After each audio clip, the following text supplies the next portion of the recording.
Hola, muy buenas tardes. Mi nombre es Alejandro Lavín, soy terapeuta y facilitador y te agradezco que hayas llegado hasta este punto de este video. Te voy a explicar más o menos cómo es el proceso de cómo nos enfermamos. Vamos a comenzar. Todo comienza con la mente. En la mente tenemos instaladas una serie de programas, una serie de estructuras que les vamos a llamar creencias.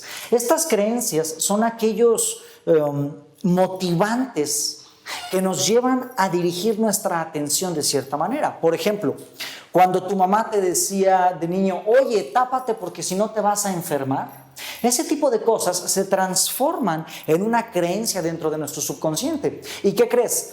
Aun cuando el frío no te afecta a tu estado de salud, gracias a esa creencia que se implanta dentro de tu mente, a partir de ese momento al futuro, ahora el frío realmente te va a enfermar. ¿Por qué? Porque dentro de tu mente existe esa creencia.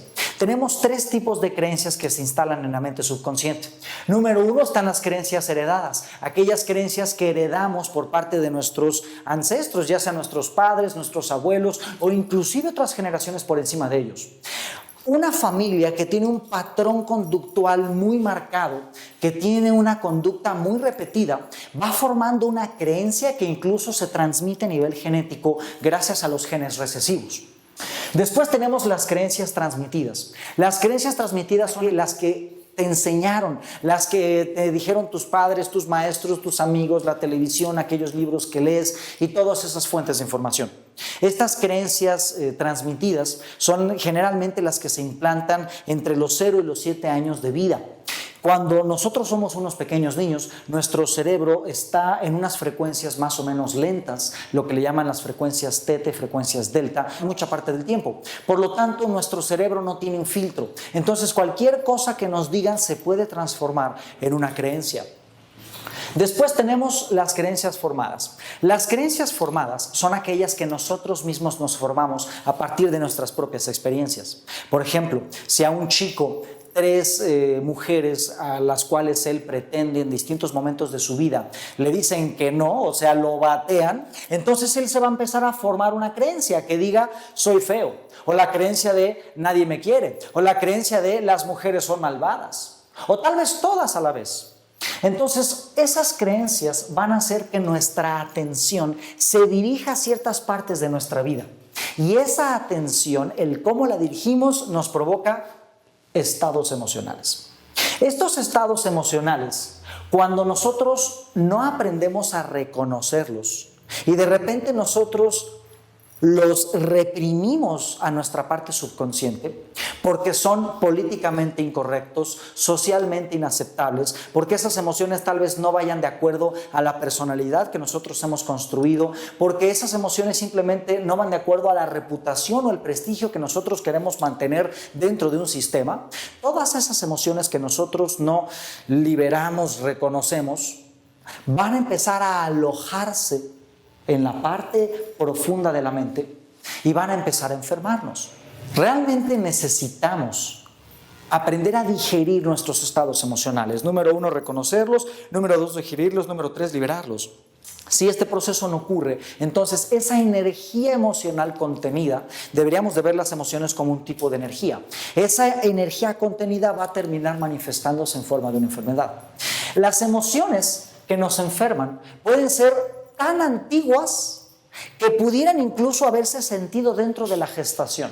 Si nuestra madre cuando estaba embarazada de nosotros sintió una emoción muy fuerte, pudo habérsenos transmitido. Hasta ese nivel de antigüedad pueden ser esas emociones, inclusive antes de haber salido de la panza de la mamá. Las emociones también pueden ser presentes, pueden ser eventos que actualmente no estoy aprendiendo a digerir. Pero inclusive esas emociones, esos impactos emocionales pueden ser sistémicas. Una emoción sistémica es un patrón emocional no digerido, no asimilado, no liberado por mis padres o inclusive también por mis ancestros. Es decir, nuestros ancestros no nada más nos heredan creencias, también nos heredan conflictos emocionales. Esos conflictos emocionales ahí están grabados dentro de nuestro ser y están esperando a que nosotros les añadamos tantitas más emociones para empezar a somatizarse en forma de una enfermedad. Ya que tenemos una energía emocional contenida y no liberada, entonces va a empezar un proceso de adaptación. Este proceso de adaptación es multifacético. Va a empezar a utilizar todos nuestros sistemas. Nuestro cerebro, nuestro sistema inmune y nuestro sistema endocrino, que es el sistema que se encarga de toda la cuestión hormonal. Para empezar, lo primero que va a pasar es que en el cerebro va a haber un shock visible en una tomografía axial computarizada. Este shock se le llama foco de Hammer, en honor al doctor Rick Hammer, que fue el radiólogo que descubrió esto a finales de los 70s. Este foco de Hammer es el indicio de que una energía emocional contenida ahí está presente en nuestro cerebro, metiéndolo en un shock de estrés constante. Este foco de Hammer, a su vez, y en contacto con todos los sistemas, va a hacer que nuestro cuerpo tenga un desequilibrio de pH. El pH es la escala que indica la cantidad de hidrógeno disuelta en una sustancia. Este pH tiene dos polos, el polo ácido y el polo alcalino. Nosotros normalmente debiéramos de estar en un pH neutro, pero con toda esta energía emocional contenida y con alguna que otro patrón alimenticio desequilibrado, entonces vamos a estar o muy ácidos o muy alcalinos. Entonces, dentro de estos niveles de pH desequilibrado es cuando los microbios se instalan dentro de nosotros. Virus, bacterias, hongos, parásitos, priones. Todos estos microbios nos infectan ya que encuentran el pH desequilibrado que necesitan para poder vivir. Las bacterias y los parásitos necesitan ambientes alcalinos y los virus y los hongos necesitan ambientes ácidos. Entonces, en el momento en que nuestro pH se desequilibra, estos microbios son capaces de entrar al cuerpo. Pero ojo, estos microbios no son más que una solución genética.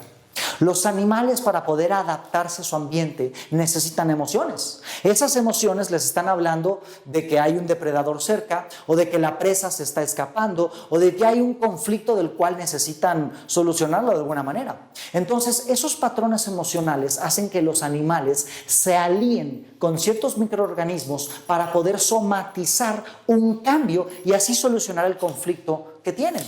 Por ejemplo, agarremos el ejemplo de los tigres. Cuando un tigre siente que su territorio está invadido por otro tigre, va a necesitar infectarse a nivel de vías urinarias para que su orina sea demasiado apestosa y entonces el otro tigre ya no quiera venir a su territorio. ¿Qué necesitó? Pipí apestosa. Para poder generar esa pipí, ¿qué necesita? Un cierto tipo de microorganismos. Entonces, esos microorganismos patógenos que infectaron al tigre no son su enemigo, realmente son su aliado.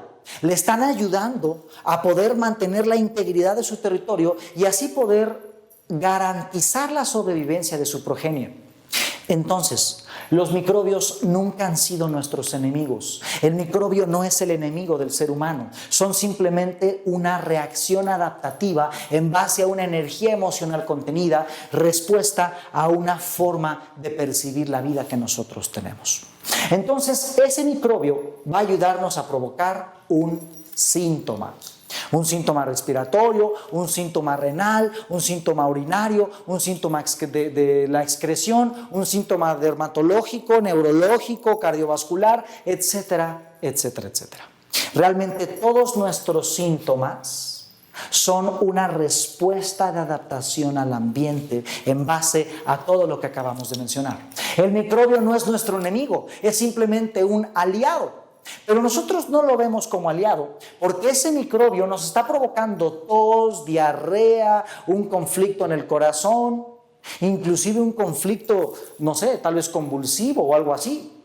Si alguien tiene epilepsia y tú le dices que los microbios que están infectando su sistema nervioso son sus aliados, esa persona no te va a creer. ¿Por qué? Porque las convulsiones las sufre tremendamente.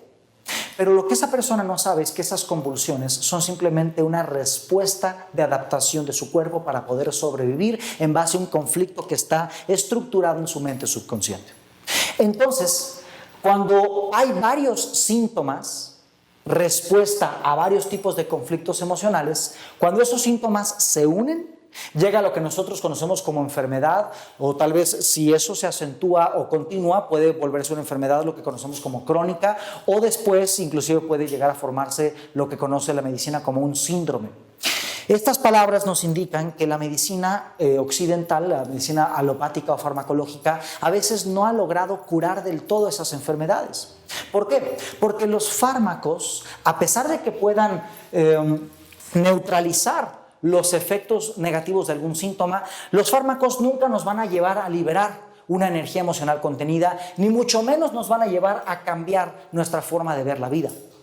Por eso, para poder curar las causas de una enfermedad, necesitamos irnos directamente a la mente. Necesitamos irnos a liberar estas emociones. Necesitamos irnos a desinfectar estos patógenos. Realmente, entonces, ¿qué es la enfermedad? ¿Qué son nuestros síntomas? Son una invitación a cambiar. Si ustedes se fijan, todas las crisis hacen que la humanidad avance.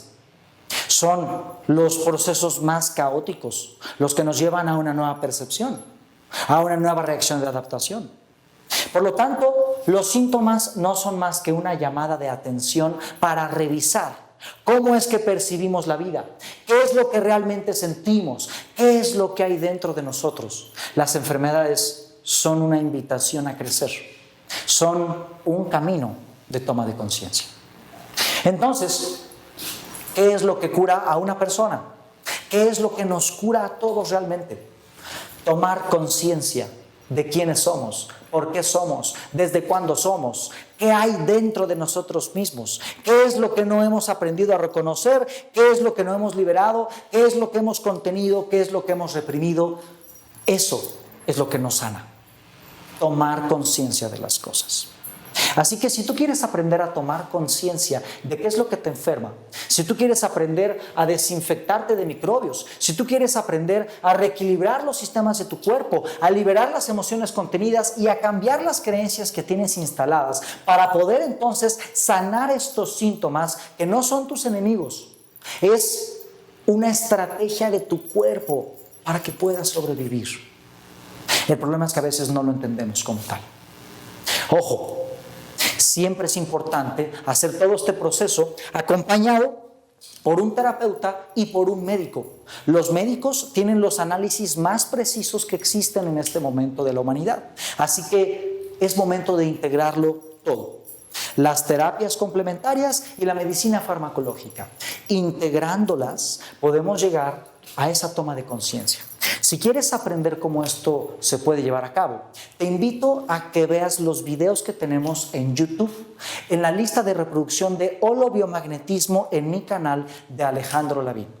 Ahí en pantalla te van a aparecer los links, pero simplemente si pones en tu buscador Alejandro Lavín y te vas al enlace de YouTube, entonces te vas a las listas de reproducción, buscas la lista de reproducción de holobiomagnetismo, cibertelepatía y teletransmisión, y ahí vas a ver más de 17 horas de clases sin ningún costo para ti, en donde vamos a profundizar en estos temas de los que te acabo de hablar.